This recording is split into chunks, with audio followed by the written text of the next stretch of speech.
Flying over a valley in Afghanistan are two A-10 Warthogs. An A-10 is a heavily armored, low-flying, slow aircraft designed to provide ground cover for troops on the ground. And on this night, it's a very, very cloudy night. There's storms in the area, and these two planes hanging up above, just waiting in case anybody down below needs help. Up there, it's gorgeous. The moon is bright. There's thousands of stars in the sky. The clouds look like the snow had just fallen. Down below in the valley, however, there were 22 Special Operations Forces troops trying to make their way through the country, and they could feel that something was wrong. They felt uneasy. One of the pilots up above, call sign Johnny Bravo, and yes, he stands like this. He could feel their unease listening to them over the radio, so he decides he was going to go down below the cloud and just have a look. He tells his wingman, hang out up here, I'll go see what there is. And he points his plane down into the clouds. And as he's going through the clouds, the call comes over the radio, troops in contact. Troops in contact is what they say when they come under effective fire. It means they're in trouble. So now Johnny Bravo points his plane straight down, the plane's getting thrashed about in the turbulence. And when he comes out below the clouds, he's less than 1,000 feet off the ground, and he's flying in a valley, cliffs on both sides. Now, this is only 2002, and the planes were not yet equipped with ground-hugging radar, and worse, they were using old Russian maps. That's all they had at the time. And the sight that greets him is something like he's never seen before, not in training and not in the movies. He sees tracer fire coming from all sides of the valley, pointed right in the middle where the American forces are. And so he picks a point and starts to lay down suppressing fire. And he's flying, and he's in danger of hitting the cliff, of course. He knows his speed, he knows his distance from the map, and he literally counts out loud while he lays down the suppressing fire. 1, 1,000, 2, 1,000, 3, 1,000, 4, 1,000, 5, 1,000. Pulls hard on the stick, pulls back up into the cloud, comes down around again. 1, 1,000, 2, 1,000, 3, 1,000, 4, 1,000. Good hits, it says over his radio. And again, he comes around. 1, 1,000, 2, 1,000, 3, 1,000, 4, 1,000, 5, 1,000. He runs out of ammunition. Fuel is fine. Flies back up to the top of the cloud, tells his wingman, you need to get down there. His wingman isn't sure about the conditions, so the two of them fly back down together. His wingman lays down the suppressing fire, and Johnny Bravo counts as they fly 3 feet apart from each other, wing to wing. 1, 1,000, 2, 1,000, 3, 1,000, 4, 1,000, 5, 1,000, up and around again. 1, 1,000, 2, 1,000, 3, 1,000, 4, 1,000, 5, 1,000. That night, 22 Americans went home alive with 0 casualties. My question is where do people like Johnny Bravo come from? Who are they? Who would risk their lives for others so that they may survive? I asked Johnny Bravo. I asked him, why would you do it? Why would you risk your life so that others may survive? And he gave me the same answer that everybody in his position gives, because they would have done it for me. Now, if you think about it, in the military, they give medals to people who are willing to sacrifice themselves so that others may gain. In business, we give bonuses to people who are willing to sacrifice others so that we may gain. We have it backwards. Wouldn't you like to work in an organization in which you have the absolute confidence and the absolute knowledge that other people that you may or may not know who work in the same organization as you would be willing to sacrifice themselves so that you may survive? And I'm not talking about giving your life. I mean, we don't even like to give up credit, you know? So where do people like Johnny Bravo come from? Well, it's an age-old question. They're not born, they're actually made. If you look at the human animal is like a machine. There are systems inside our bodies that are trying to get us to do things that are in the interest of the survival of the human animal, right? Just like in a business, in a company, if you want people to do something, you offer them some sort of positive or negative incentive to direct the behavior, right? So if you want people to achieve a certain goal, you offer them a bonus if they achieve that goal, and they'll work towards that goal because they want the bonus. It's a very simple system. The human body works exactly the same way. It works exactly the same way. Inside our bodies are chemicals that are trying to get us to do things that are in the best interest of us. If you've ever had a feeling of happiness, pride, joy, love, fulfillment, all of these feelings that we have are chemically produced feelings. And they're produced by 4 chemicals predominantly. These are basically responsible for all of the feelings that I would generically call happiness. They are endorphins, dopamine, serotonin, and oxytocin, EDSO. These two chemicals, endorphins and dopamine, I like to call these the selfish chemicals because you don't really need anybody's help to get them, right? Let me tell you a little bit about what they are. Endorphins. Endorphins are designed to do one thing and one thing only: mask physical pain. That's it. That's what they do. If you're a runner, if you've ever gone and done heavy exercise, you've heard of an endorphin rush or a runner's high. Basically what's happening is when that runner's out there pushing their bodies harder than they've ever pushed before, they feel good. And when they're done with their run, they feel fantastic. And then an hour later, they're in pain for damage they caused their muscles an hour before, right? This is what endorphins are designed to do. They're designed to mask physical pain.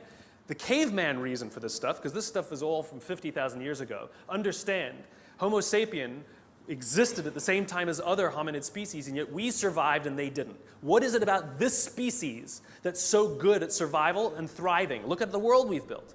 It's not just that we're smart. We're certainly not the strongest and we're certainly not the smartest. It's that we're social animals. We have to do things together.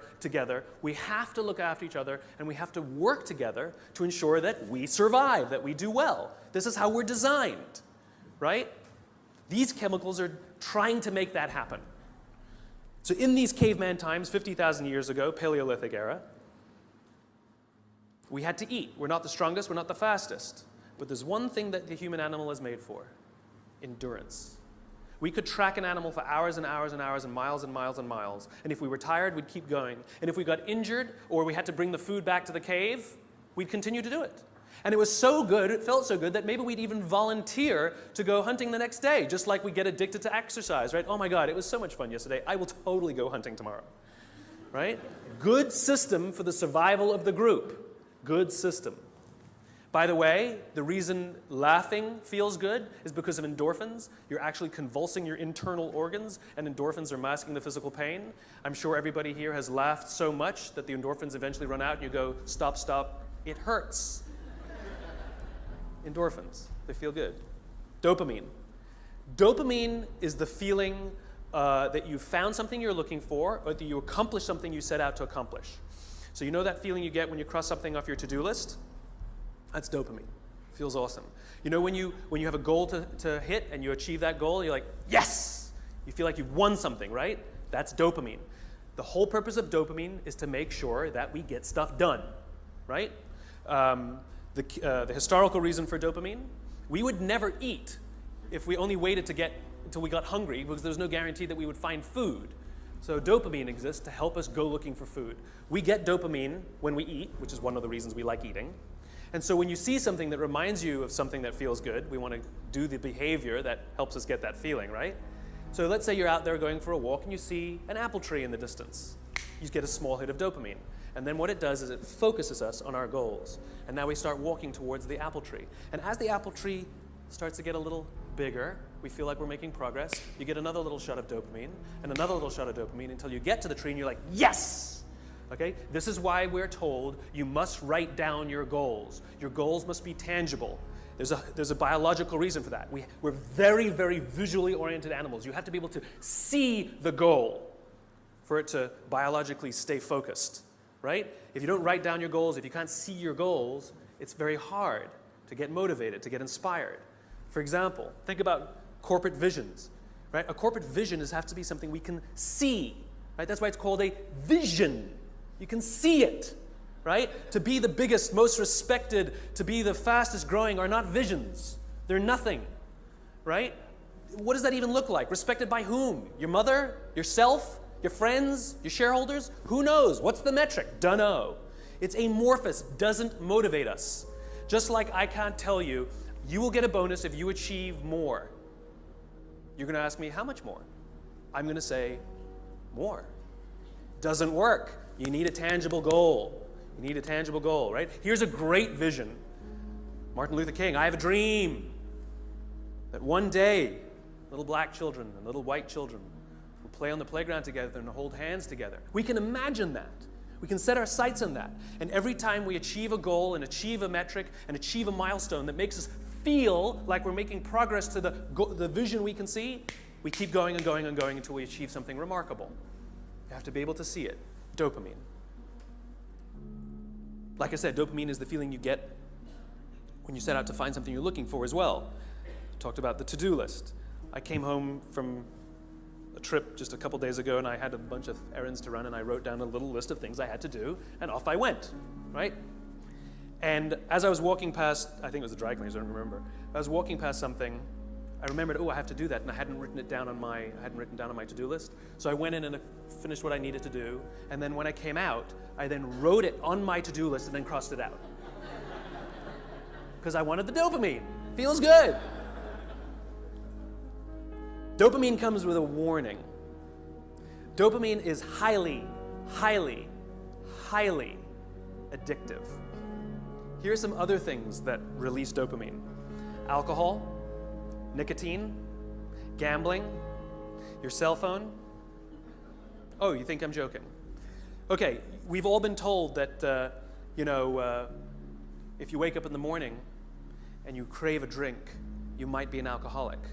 Well, if you wake up in the morning, the first thing you do is check your phone before you even get out of bed, you might be an addict. If you walk from room to room in your own apartment holding your telephone,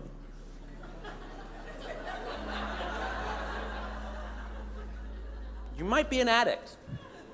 When you're driving in your car and you get a text and your phone goes beep, we hate email, true. We love the beep, the buzz, the ding, oh. Right? You'll be there in 10 minutes, and yet you have to look at it right now. You might be an addict. And even if you read it and it says, are you free for dinner next Thursday, and you have to reply immediately, you can't wait the 10 minutes, you might be an addict. And for all you Gen Ys out there who like to think that you're better at multitasking because you grew up with the technology, then why do you keep crashing your cars when you're texting? You're not better at multitasking, you're better at getting distracted. In fact, if you look at the statistics, ADD and ADHD have, diagnoses of ADD and ADHD have risen 66% in the past 10 years. Okay, ADD and ADHD is a frontal lobe disorder, right? Are you telling me out of nowhere 66% of our youth has a frontal lobe problem? Where did that come from? No, it's a misdiagnosis, right? What are the symptoms of a dopamine addiction to technology? Distractibility, inability to get things done, easily distracted, shortness of attention. It's all the same thing, so we misdiagnose things. It's the addictive quality of dopamine. We can also get addicted to performance in our companies when all they do is give us numbers to hit, numbers to hit, numbers to hit, and a bonus you get, and a bonus you get, and a bonus you get. All they're doing is feeding us with dopamine, and we can't help ourselves. All we do is want more, more, more. It's no surprise that the banks destroyed the economy, because one of the things we know about dopamine addict is they will do anything to get another hit, sometimes at the sacrifice of their own resources and their relationships. Ask any alcoholic, gambling addict, or drug addict. Ask them how their relationships are doing and if they've squandered any of their resources. It's an addiction. Dopamine is dangerous if it is unbalanced. It is hugely helpful when in a comfortable and balanced system, but when unbalanced, it's dangerous and it's destructive. You don't need anybody's help to get these. Go for a run, achieve your goals, you'll get dopamine. You'll get endorphins. But you won't have any feeling of fulfillment or love or trust. That's where these come in. These are attempting to manage these. This is what makes our society great. This is where people like Johnny Bravo come from. It's because of these two chemicals that leaders really fulfill their great responsibility. Outside in the world is danger at all times, for various reasons. In caveman times, that danger may have been, a saber-toothed tiger. It may have been the weather. It may have been a lack of resources. It may have been, who knows, any number of things. Things that with no conscience are trying to kill you. They want to end your life. And so how do we survive? We work together. And together, we come together in our groups, in our companies, in our tribes, to feel like we belong, to be around people who believe what we believe so that we may feel safe. When we're surrounded by people who have our best interests in mind and we feel safe, we will organize ourselves and cooperate to face the dangers externally. Don't forget, the outside dangers are a constant. In a modern world, the outside dangers may be your competition that's trying to put you out of business, or at least steal your business. It might be the ebbs and flows of the economy. It might be terrorism. All of these unknowns, all trying to put you out of business, take away your job, take away your livelihood, end it for you. Nothing personal. It's a constant. Inside our organizations, the dangers we face are not a constant. They are a variable. And they are the decisions of leadership as to how safe they make us feel when we go to work. This is the job of leaders. Aesop said it better than I can. There's an Aesop fable about 4 oxen that stand tail to tail. And whenever the lion tries to eat them, no matter what angle from which he attacks, he will always be met with horns. However, due to infighting and disagreements, they separate and they go and graze in different parts of the field. And one by one, the lion picks them off and kills them all. When we stand together, we can more easily face the dangers outside. When we break up inside our companies, if our leaders don't allow us a space to feel safe inside our own companies, to feel like we belong, then we're forced to exert our own energy to protect ourselves from each other. And, by the way, expose ourselves to greater danger from the outside. If you have to worry about politics, if you have to worry about someone stealing your credit, if you have to worry about your boss not having your back, think about the energy you invest, not in your business, not in the products you're trying to develop, not in your work, not in how great you're producing, not in your creativity, but in just keeping yourself feeling safe. This is destructive. The responsibility of leadership is 2 things. 1, to determine who gets in and who doesn't get in. This is what it means to start with why. What are our values? What are our beliefs? Who can we allow in? Second thing is to decide how big this is. How big do we make the circle of safety? How big do we make the circle of belonging? Do we keep it around just our C-level executives and call it an inner circle and allow others to try and fend for themselves and maybe try and get into our inner circle? Or do we extend it to the outermost edges of the organization? Great leaders extend the circle of safety, the circle of belonging, out to the outermost edges, so the most junior person feels like they belong, feels safe, feels like they have top cover from somebody like Johnny Bravo. That's what these other 2 chemicals are trying to do. Serotonin is the leadership chemical, is responsible for feelings of pride and status. This is why public recognition is very important. We are social animals, and we need the recognition of others. This is why we have the Oscars, and this is why we have public awards events. This is why we have commencement for graduation. I mean, think about it. What does it really take to get to graduate college? You need to pay your bills, fulfill the minimum requirements, and collect enough credits. That's it, right? It's a formula. You could get an email that says, congratulations, you fulfilled all the requirements for graduation. Enclosed, please print out the PDF of your diploma. P.S. magna cum laude, right? Wouldn't feel so good, right? So instead, we have a big ceremony to recognize the accomplishment. And in the audience, we put our family and our friends and our teachers, all of those in our tribe who've supported us and watched our backs as we've made it through. And then we show up on that day, and we go up on that stage, and we take our diploma. It feels great. We feel our status rise. We feel our pride go up. And by the way, when you have serotonin in your veins, your confidence goes up also. And here's the best part about serotonin. At the exact moment that you took your diploma and you felt that surge of serotonin go through your body, at the exact moment, your parents sitting in the audience also got a surge of serotonin and also felt an intense pride watching you graduate.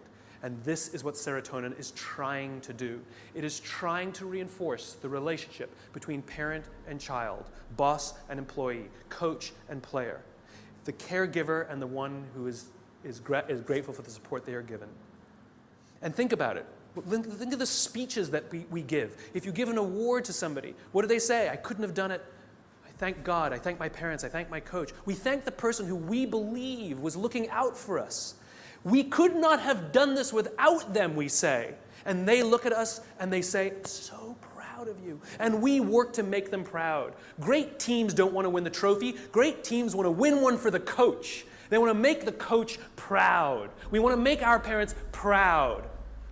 And it raises our status, and it raises our confidence, and it feels good, and we in turn will look after others so that they may accomplish the same. This is what serotonin is trying desperately to do.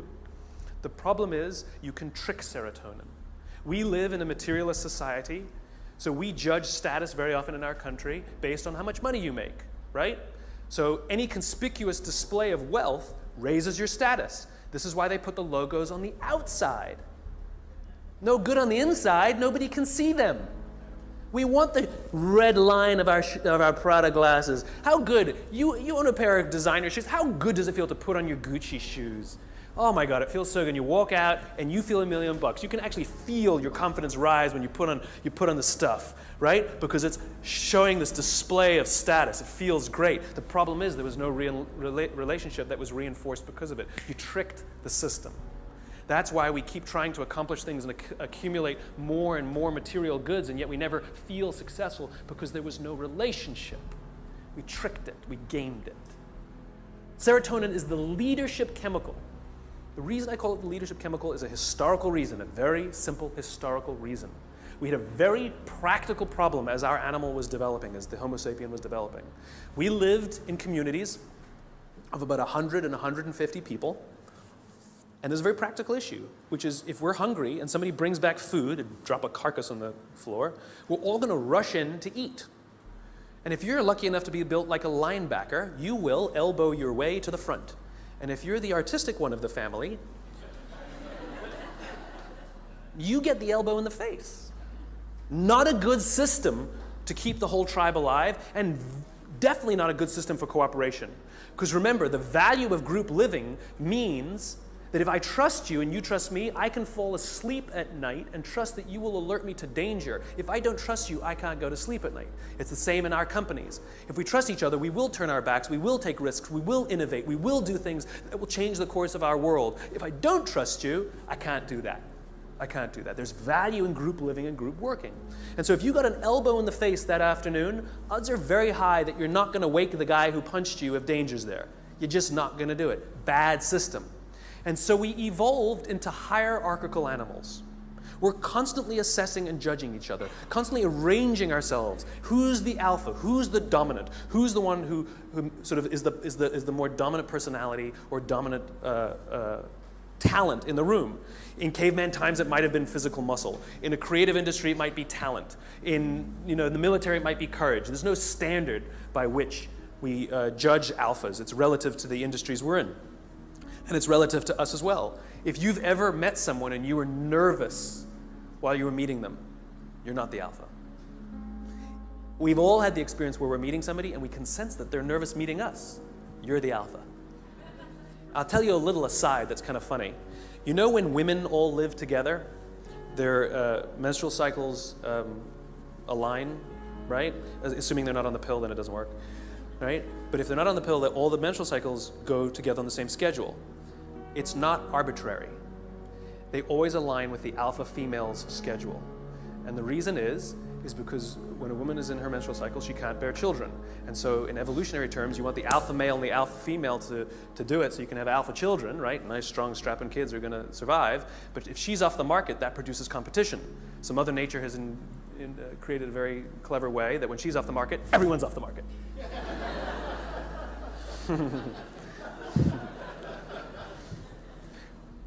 Back to the talk. So we're constantly judging and assessing each other who's alpha, right? And what we do is when we assess that someone else is the alpha, we voluntarily take a step back and allow them to eat first. Alphas get first choice of meat and first choice of mate. Good system. Good system. The alpha gets to eat first. The rest of us may not get the best cut of meat, but we will get to eat eventually and we won't get an elbow in the face. Good system. We'll happily alert them to danger later. Good system. This is why we're constantly trying to raise our status, is because there are benefits to being the alpha. People will do things for us and step back and offer us favors, right? We to this day, we're perfectly comfortable giving special treatment to our alphas. No one has a problem that your boss makes more money than you. You might think he's an ass, But you don't have a problem that he makes more money. Nobody has a problem that somebody who outranks us at work has a bigger office than us. Doesn't offend us. It is deeply ingrained in us. We happily step aside and allow our alphas first choice of meat and first choice of mate. It's good to be the king. There are advantages that come with being the alpha. You get special treatment. You get to eat first. People show you love and respect. It boosts the serotonin. You walk around like this. It boosts your confidence. It's awesome. But it comes at a cost. You see, the group is not stupid. We're not giving all of that stuff away for free. Leadership, alpha, comes at a cost. You see, we expect that when danger threatens us from the outside, that the person who's actually stronger, the person who's better fed, and the person who is actually teeming with serotonin and actually has higher confidence than the rest of us, we expect them to run towards the danger to protect us. This is what it means to be a leader. The cost of leadership is self-interest. If you're not willing to give up your perks when it matters, then you probably shouldn't get promoted. You might be an authority, but you will not be a leader. Leadership comes at a cost. You don't get to do less work when you get more senior. You have to do more work. And the more work you have to do is put yourself at risk to look after others. That is the anthropological definition of what a leader is. This is why we're so offended by these banker boys who pay themselves astronomical salaries. It has nothing to do with the number. It has to do with the fact that they have violated a deep-seated social contract. We know that they made all of that money and allowed their people to be sacrificed. In fact, they may have sacrificed their people for the money. If I told you we're going to give $150 million to Nelson Mandela, would anyone have a problem with that? Nope. $250 million to Mother Teresa. Got an issue with it? Nope. It's not the number. It's not the amount of money they make. It's that we are deeply and viscerally offended that we know that we allowed them to have this alpha position and they did not fulfill their responsibility of the alpha. They're supposed to sacrifice themselves for us, never sacrifice us for themselves. This is why we're angry and offended and don't trust them. They fail.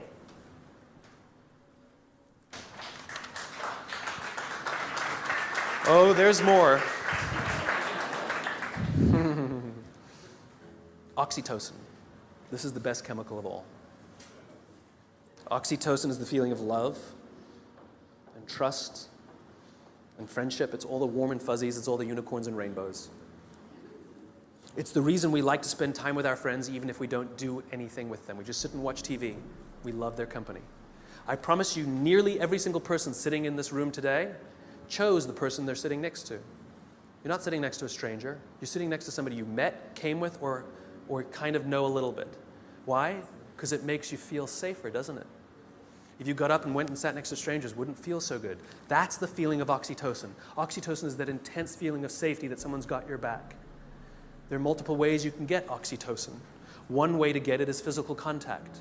Hugging feels wonderful, right? When women give birth to children, huge surge of oxytocin in their body. This is what's responsible for the mother-parent, the mother-child bond, right? It's all that oxytocin in the system. This is why shaking hands matters. Imagine you're doing a deal with someone and you're ready to sign the contract and you say, I'm so excited to do business with you. And they go, I don't need to shake, let's sign the contract, I'm also excited to do business with you. And you go, great, well let's shake on it then. They go, no, I agree to all the terms, let's get this deal done, I can't wait to work with you. You might get everything you want in the contract, but business, relationships are not rational. They're about feeling safe, they're about feeling we belong, it's human. And one of the ways we want to know that that relationship is solidified is with physical touch. Their simple refusal to touch you, to exchange that oxytocin, means one of two things will happen. You will either completely scuttle the deal or you will go into it nervous. Human bonds matter. Another way you can get oxytocin is through acts of human generosity. An act of human generosity is defined as giving of your time and energy and expecting nothing in return. Money doesn't work, sorry. If I told you that this morning I gave $1,000 to charity, what would you think of me? You'd be like, good for you. What, do you want a medal? But if I told you that last Saturday I gave up my day and I went and painted schools in the inner city, then what would you think? You'd be like, nice, cool, I should do more, right? The value of my labor, much less than $1,000, could have hired many more people for $1,000 to go paint schools in the inner city. But you see, as human beings, we put a premium on time because it is an equal commodity and it is a non-redeemable commodity. You spend money, you make money. You spend time, you'll never get it back. Some of you are sitting in this room right now saying, I will never get this time back. I got nothing for you. So we put a premium on people who give us their time and energy. A leader who says to you, I'll pay for something for you, is not a leader. A leader who comes and sits down next to you and says, how can I help you, is a leader. I was talking to some oil executives, and they were trying to convince me that they really care about how fulfilled and how happy their employees are at work, to which I said, no, you don't. And they said, no, we do. And I said, no, you don't. And they said, yeah, we do. You see how this went. And I said, I bet you hired some high-priced consultancy to come and do a web survey about whether people like their jobs or not. And they said, well, we didn't hire a consultancy. I said, okay, so it's kind of like sending your son an email, right? Dear son, your mother and I care that you feel like a valuable part of this family. Please tell us candidly what we can do better so that you feel like you belong here because we really love you. Love, Dad. Or you go into his room, you sit on his bed, and you say, hey, son, your mom and I really care that you feel like a valuable member of this family. Please tell us candidly what we can do better because we want you to feel like you belong and we really love you. Same words, same intention, same desire. The difference is one you gave time and energy and the other one you didn't. This is the problem with email. It's too easy. It's too easy. There's no time and energy expended. It's too easy. Don't feel anything. If I come to your house for dinner and you make me a lovely dinner, the next day I send you a very nice thank you email, what a wonderful host you are. Or 3 days later, you receive a handwritten note from me with the exact same words that were written in the email. Which one makes you feel better? Handwritten note. The sentiment was the same, the words were the same. The difference is one took a little more time and a little more energy. Leaders are the ones who give us their time and give us their energy, not the ones who give us their money. It doesn't count, it doesn't work, just biologically doesn't work. This is how you get oxytocin, doing nice things for people that require that you sacrifice a little bit of time, a little bit of energy, something you will never get back. And if you expect something in return, then you weren't really giving in the first place. You take someone out for dinner because you want them to hire you, you're not really taking them out for dinner. You want something in return. It's just a protracted transaction. It's not relationship building. It's nonsense. I was walking down the streets of New York, true story, and the guy in front of me, his backpack opened and a bunch of paper spilled out on the street. Didn't think much of it. I bent down, gathered the papers up, handed them back to him, and pointed out that his bag had opened. I did a small act of generosity for somebody. I got a small burst of oxytocin. I felt good. Also, the person on the receiving end of the act of generosity feels good. They get a shot of oxytocin. He felt good. He says thanks. I get to the end of the block, and I'm standing waiting to cross the street. And a guy who also happens to be standing waiting to cross the street turns around, true story, turns around and says to me, I saw what you did back there. That was really cool.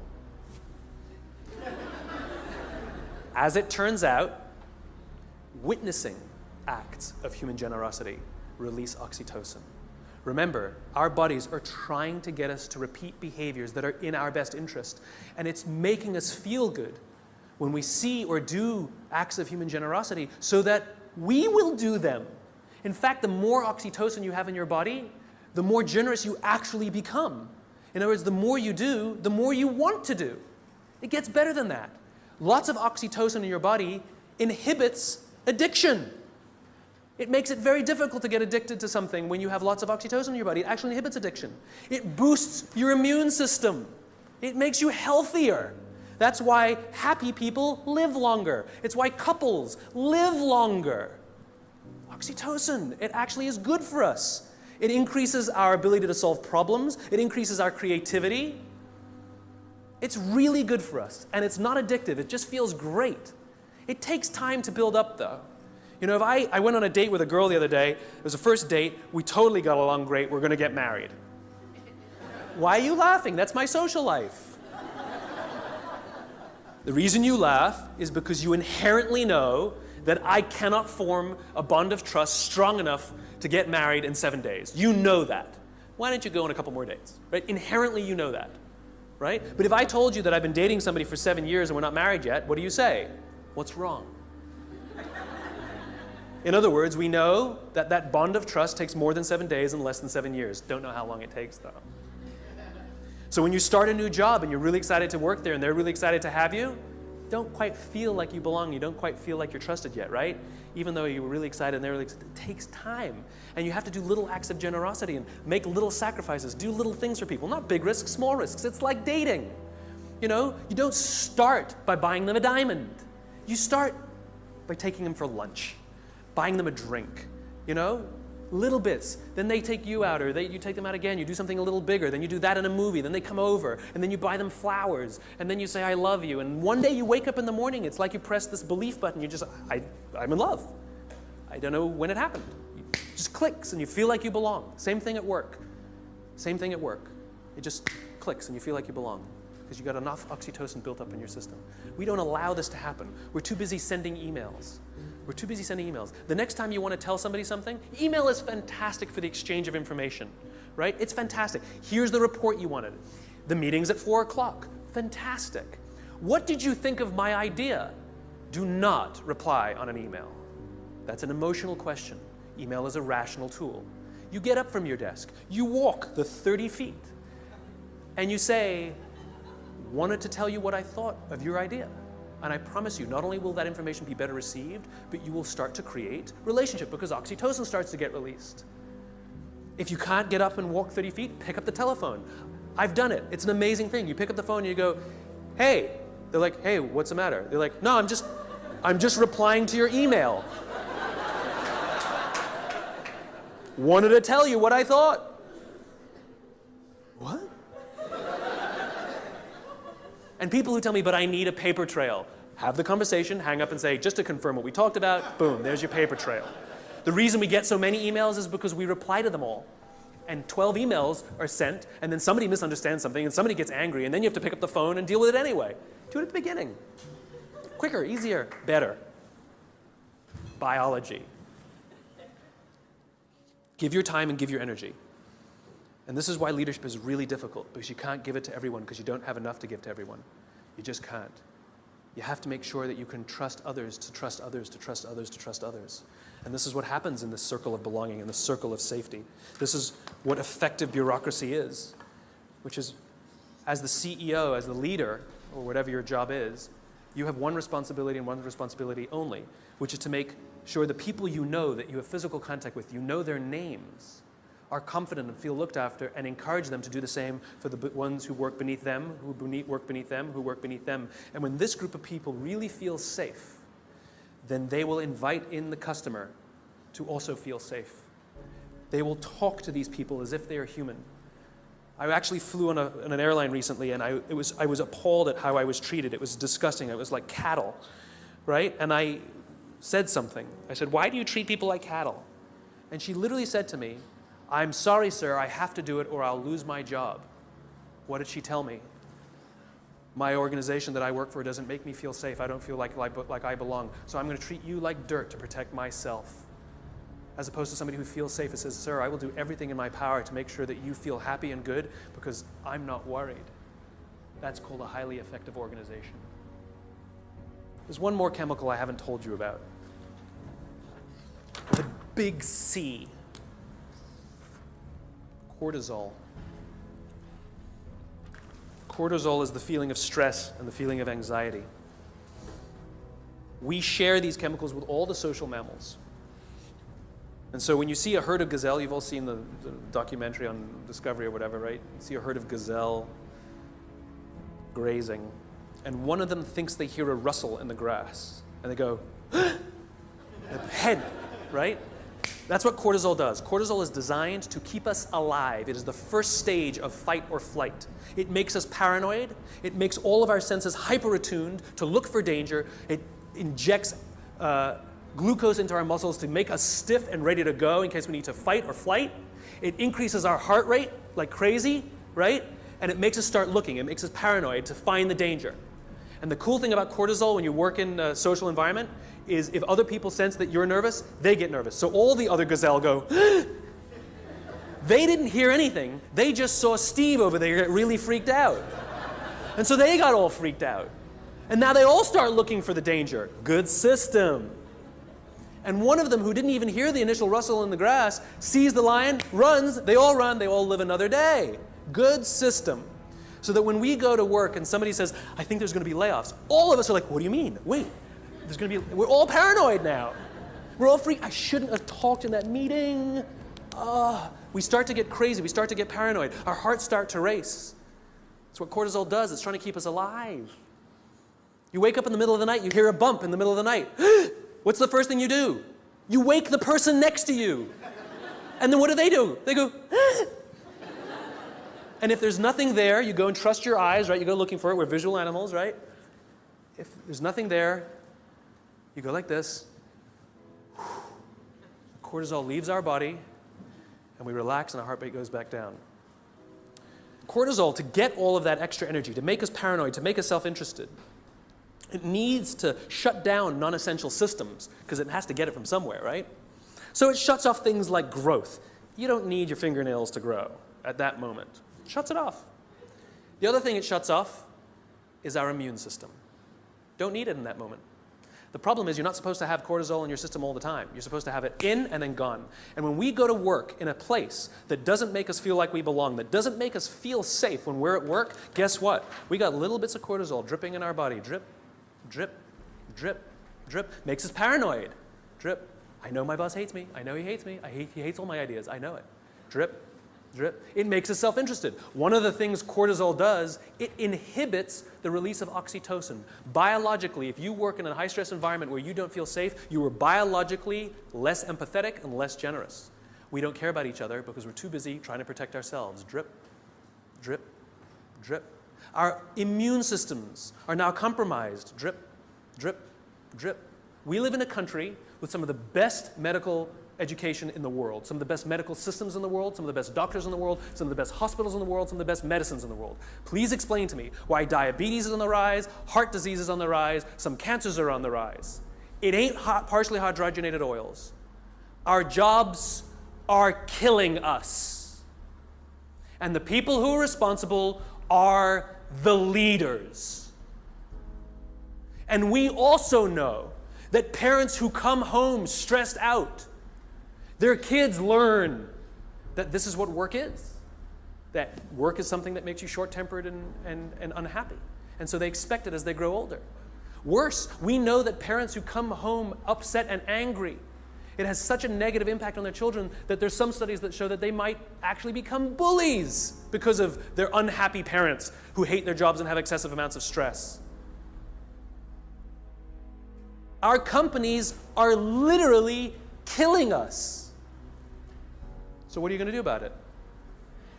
What are you going to do about it? Leadership is not a rank. Leadership is not a position.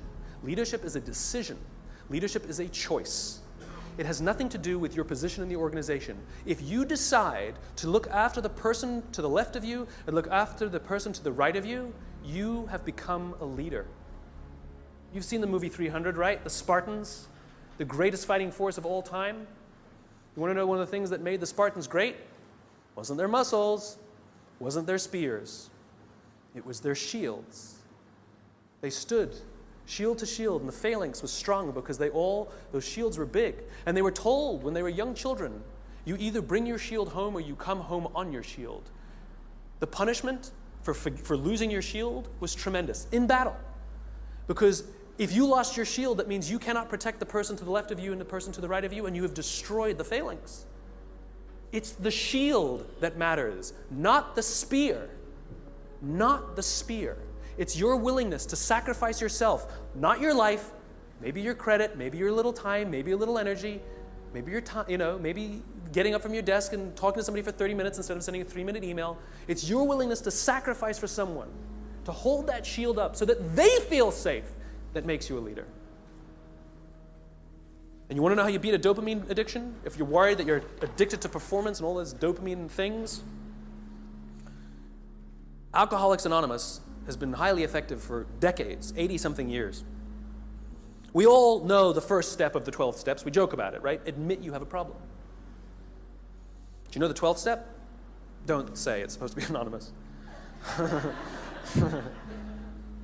I'll tell you what the 12th step is. Alcoholics Anonymous knows that if you master all 11 steps but not the 12th, you will drink again. If you master the 12th step, you will beat the disease. What's the 12th step? The 12th step is the commitment to help another alcoholic. Service. Service to another. Oxytocin wins. Serotonin wins. The more we look after each other, the safer we feel, the more we feel like we belong, and the more we will work together to confront the dangers outside. Do this for others, and others will become Johnny Bravo. Thanks very much.